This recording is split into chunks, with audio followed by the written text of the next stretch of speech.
Hello good morning दोस्तों, कैसे हैं आप लोग। Welcome to study with mister Kant. तो आइए आज हम सीखते हैं संवेग संरक्षण का सिद्धांत। बहुत ही इजी लैंग्वेज में, आप कभी नहीं भूलेंगे, ये मेरा प्रॉमिस है। कैमरा ऑफ करते हैं, स्टार्ट करते हैं।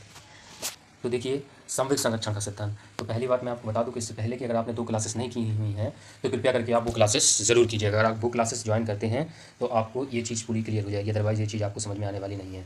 तो प्लीज़ उससे पहले देखिए। तो संवेग संरक्षण का सिद्धांत यह न्यूटन की गति के तीसरे नियम पर आधारित है। न्यूटन की गति का तीसरा नियम मैं आप लोगों को पहले ही बता चुका था कि न्यूटन की गति का तीसरा नियम क्या है कि जब एक वस्तु किसी दूसरी वस्तु पर बल लगाती है तो दूसरी वस्तु भी पहली वस्तु पर विपरीत दिशा में समान परिमाण का बल आरोपित करती है। ओके।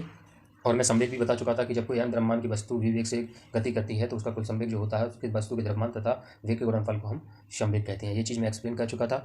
और संवेग संरक्षण का सिद्धांत देखिए, जो रॉकेट जो होता है संवेग संरक्षण के सिद्धांत पर वर्क करता है। संवेग संरक्षण का सिद्धांत जो है वो न्यूटन की गति के तीसरे नियम पर, तो ये और जो बंदूक है वो भी इसी नियम पर आधारित है। ठीक है।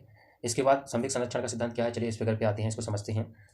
वस्तुओं का एक ऐसा समूह वस्तुओं का एक ऐसा समूह एक ऐसा निकाय वस्तुओं का एक ऐसा समूह या निकाय जिस पर लगने वाले मतलब बलों का जो कुल संवेग होता है वो संरक्षित होता है।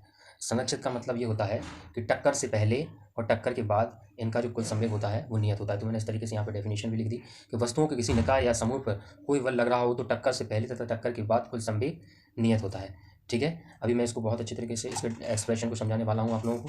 तो ये किस तरीके से, तो देखिए यहाँ पर समझने वाली ये बात ये है कि जैसे यहाँ पर ध्यान दीजिएगा, ये जो चीज़ है, ये चीज़ जो है ये टक्कर से पहले की बात हो रही और ये जो है ये टक्कर यहाँ पे हो चुकी और ये घटना जो है टक्कर की बात की है।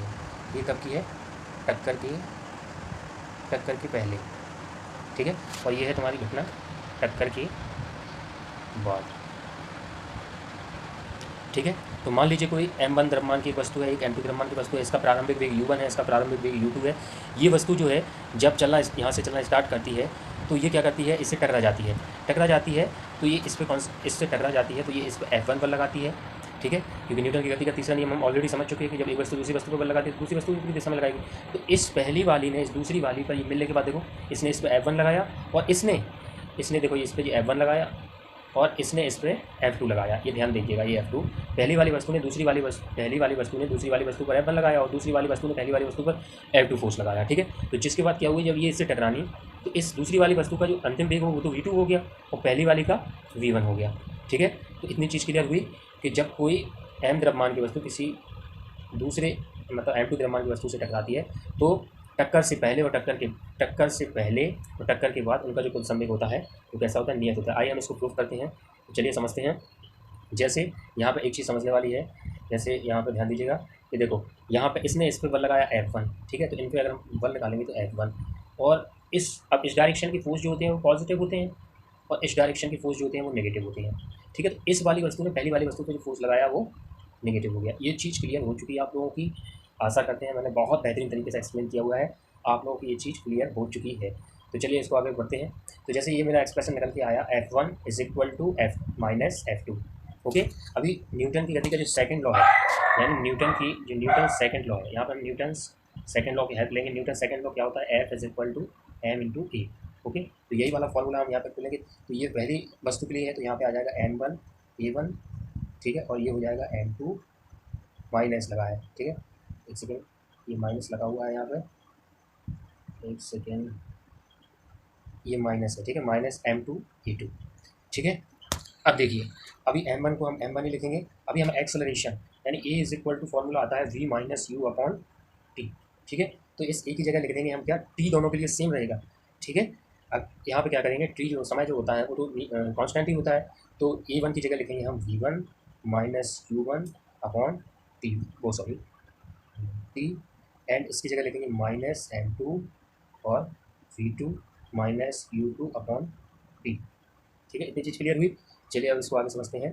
ये निकल के आया मेरा m1 v1 minus u1 upon t is equal to minus m2 v2 minus u2 upon t.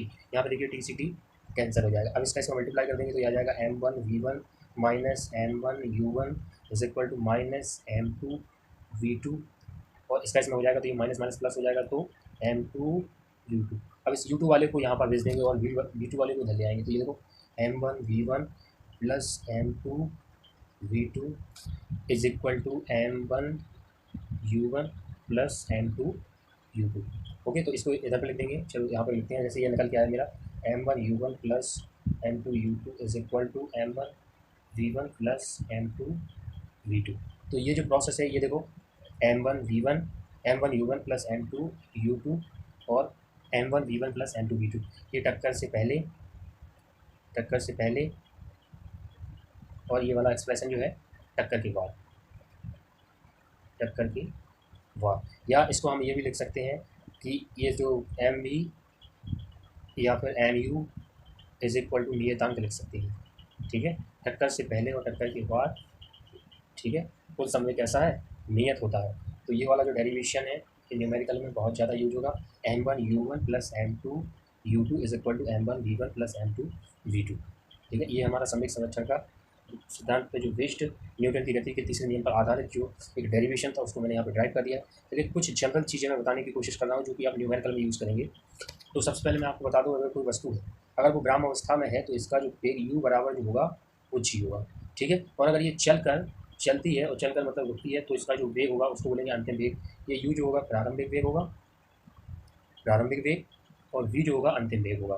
ठीक है, किसी भी वस्तु का अगर कोई वस्तु गति करके विराम में आ रही है या यहाँ से कोई जो भी इसके वेग में परिवर्तन हुआ है उसको क्या बोलेंगे, v बोलेंगे।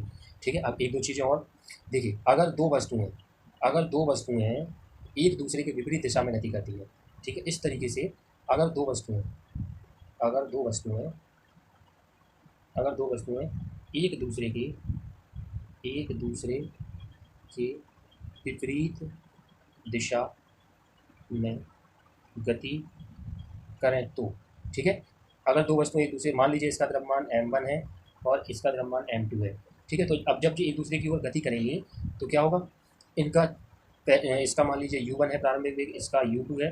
ठीक है, तो जो एक दूसरे की अब जो गति करके मान लो यहाँ पे टकरा जाती हैं। ठीक है, टकराने के बाद क्या होगा, तो इनका देखो टक्कर के पहले जो कुल समय होगा m1u1 प्लस m2u2 होगा, एंड टक्कर के बाद क्या होगा, दोनों का द्रव्यमान जुड़ जाएगा यानी m1 प्लस m2 हो जाएगा और इनकी वेलोसिटी जो हो जाएगी वो एक ही हो जाएगी। ये वाला जो एक्सप्रेशन है ये न्यूमेरिकल के अंदर सबसे ज़्यादा यूज होता है। प्लीज़ इसे समझिए, जब ये जुड़ जाएंगी तो इनकी वेलोसिटी जो होगी वो एक हो जाएगी।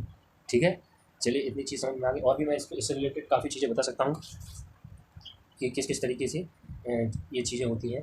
तो मुझे ऐसा लगता है कि अब आप लोगों को ये देखो, ये सारी चीज़ें ये वीडियो के फॉर्म में, ये सारे डेरिवेशन आप लोग इसको नोट कर लीजिएगा। ये कभी भूलने वाली चीज़ें होती नहीं, वैसे ये बस बताना इंपॉर्टेंट होता है। जो छोटी छोटी चीज़ें हैं अगर वो चीज़ें हमारी क्लियर हो जाती हैं तो हम आसानी से चीज़ों को समझ पाते हैं। ठीक है, तो thank you very much, all the very best. आप लोग इसको बहुत अच्छे से कीजिएगा, पेन पेपर पर खुद से कीजिएगा। आशा करते हैं कभी भूलेंगे नहीं। Okay, thank you very much.